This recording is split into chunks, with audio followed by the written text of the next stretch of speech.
2016 അവസാനത്തോടു കൂടി കേരളത്തിൽ വന്നതും എന്നാൽ 2015 തൊട്ട് മിനി എക്സ്കവേറ്റർ സെഗ്മെൻറ്റിൽ ഇന്ത്യയിൽ നിലവിൽ ലോഞ്ച് ചെയ്തിട്ടുള്ളതായ കുറേ മെഷീനുകളുടെ സെഗ്മെൻറ്റിൽ വന്നേക്കുന്ന ഒരു അതികായൻ എന്നറിയപ്പെടുന്ന ഒരു മെഷീനാണ് ഇത്. മിനി എക്സ്കവേറ്റർ സെഗ്മെൻറ്റുകളിൽ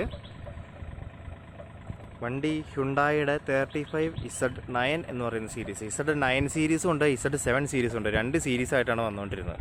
ഇതിൻ്റെ ഉള്ളിൽ 7ഉം 9ഉം തമ്മിലുള്ള വ്യത്യാസം എന്ന് പറയുമ്പോൾ സ്റ്റിക്കിൻ്റെ ഒരു അവിടെ കർവ് ഷേപ്പ് 9ന് വരും, 7ന് വരുമ്പോൾ ഒരു സ്ക്വയർ ടൈപ്പ് ഷേപ്പിലായിരുന്നു വന്നിട്ടുള്ളത്. ഇതിൽ വണ്ടി 35 എന്ന് പറഞ്ഞു കഴിഞ്ഞാലും വെയിറ്റ് വെച്ച് നോക്കുമ്പോൾ 4200 കിലോ ഈ വരുന്ന ഒരു ക്യാബിൻ വണ്ടിക്കും, പിന്നെ ഇതിൻ്റെ കൈ ആം ലെങ്ത് എന്ന് പറയുമ്പോൾ ഇപ്പോൾ നിലവിൽ മാർക്കറ്റിലുള്ള ഒരു 50 സെഗ്മെൻറ്റ് മെഷീൻ്റെ അത്രയും കൈ നീളവും നിലവിൽ ഈ ഒരു മെഷീന് ഉണ്ട്. ഇതാ ഫസ്റ്റ് ലോഞ്ച് ചെയ്തിരുന്നത് നോൺ എ സി ക്യാബിൻ മെഷീനായിരുന്നു.